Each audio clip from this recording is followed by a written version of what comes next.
Hi, Margot. Hey, Risa, thanks for joining me today. It's Margot and Risa here from My Favorite Quilt Store. We hope you are having a fabulous day. So I told Risa the other day is that everybody says, what was your first quilt? Or how did you learn to quilt?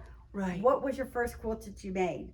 So I said, because Risa saw these quilts sitting by my desk, and I said, I'm doing a video on my first quilt. I said, do you have a first quilt? Would you like to bring it? I did. And so she did. So I'm going to show you the quilt that I brought. This was my very first quilt that I made, and it's definitely been over. Let's see what year it says. What year it says on the Label? Oh, doesn't have a year, but it was well over 22 years ago that I made this. And the pattern is called Lucky Stars. And we have this pattern. This pattern is still around today. And it takes fat quarters and then some yardage for the background of the stars. And the reason I chose this pattern and why it was successful for me is because it's a floating star. There's no points to meet in here. And then these pieces around it, the sashing, doesn't have anything that you have to match either, because they flip and flop so that they turn one way and turn the other way, so you have nothing to match except at your corners here, right, where you match the full rows together. Right. So there's only 2 meeting points that you have to match on this whole quilt.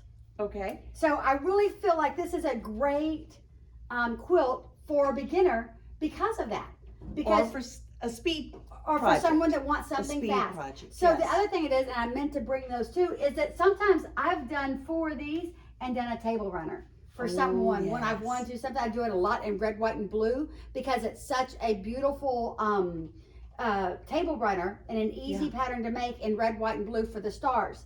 So then I also quilted this as my first quilt for quilting, and it's really, you know, not the best I've ever done, but you know what? I'm not ashamed of it.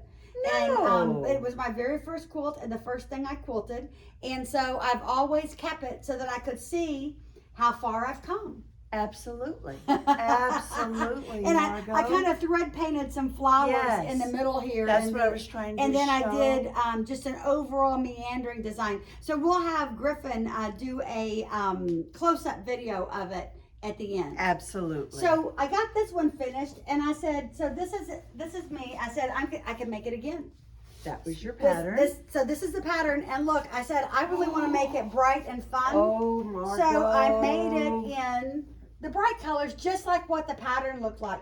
But I used more solids in mine than prints, because I was very new to quilting, and I wasn't sure how to get the prints to look good together and how to pick all the right prints. So I just used this more solid watercolor fat quarter pack, because it was easier for me. And then I used a this is the one print I bought that was multicolored that I could use across all of them. So I did this, and then I put it on the binding so that you could see all the multicolored in the end. So this is I made this quilt not long afterwards, and then quilted this, and this is a little wild quilting. This is when I was really trying to stretch myself and figure out some new things, how to quilt new. Long arm? Long arm. Okay. I did do this on the long arm. The first one I did on my domestic, but by the time I got this one quilted, I had a long arm. Okay. So I did it on the long arm. It's beautiful. So this is, again, Lucky Stars by Atkins Design. We do carry the pattern. It makes 5 sizes, all the way from a kid's up to a king size quilt. And then, like I said, I've made it to where it's been 5 across, even 4 across, and made it as a table runner. I like what you did, though. You see it one way, I see it another. By putting the print inside the star, it really highlights it. It really is a sharp contrast. You see it as your beginning quilt. I see it as that's a brilliant idea. Yeah, and then I didn't have enough backing, so I ended up piecing a piece of the bright in the back so I could remember what I used in this quilt. To me, piecing the back is just as much fun. I think it is a lot of fun. Just making some little statement in the back with a color that represents the front or something. Yep. Did you put a label on this? I don't know. Surely I did. Oh, no, this one does not have a label on it. Shame. I will have to make a label for this one.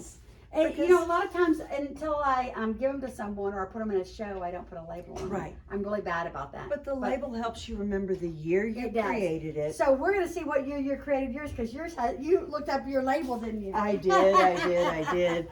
That's why I thought my label had a name too. So when you started your first quilt, I started sewing at 8, and I'm Okay. a woman of a certain age. So that's a long time of quilting. and when did you Or first start? sewing, Or sewing. when did you first start? So I grew up sewing too. I started about 7 or 8 myself, Okay. and but didn't start quilting Quilting until in- 2004. Okay. This was done in 88. I had a 2-year-old and a 4-year-old. Okay. So that's why it is the way it is.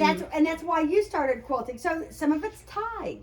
Yeah, you'll Okay. laugh when we get into it. It's a king size. Wow, that was industrious for your first project. I had a very kind mother, and she took my 2 children for a week. Yeah. Oh, I've got a soil spot on it. But it's an Eleanor Burns Quilt in a Day log cabin. Oh, That was okay. my very first quilt to ever make. You can see where it's faded, but I tied it in the center of the blocks and then randomly placed. But what I have to laugh at, Margot, let me just flip this way. I didn't know a thing about quilting, and one of my friends who was a sewer, seamstress as well, said, you know, why don't you just buy a king size top sheet? Oh gosh. And we can use that as the back of your quilt. Sounded good to me. So that's what this is a king size top sheet. And all I did was go around the perimeter, but let's Encased show it. the label. Yes. So- She has. So, but the one thing that you said about using a sheet, it was very difficult to sew through. Oh yes, absolutely. It was It's absolutely- not it's- quilting cotton. It is not, and it is very Quality difficult fabric. to sew through. Yes. This is the label. She had a machine that you could type in.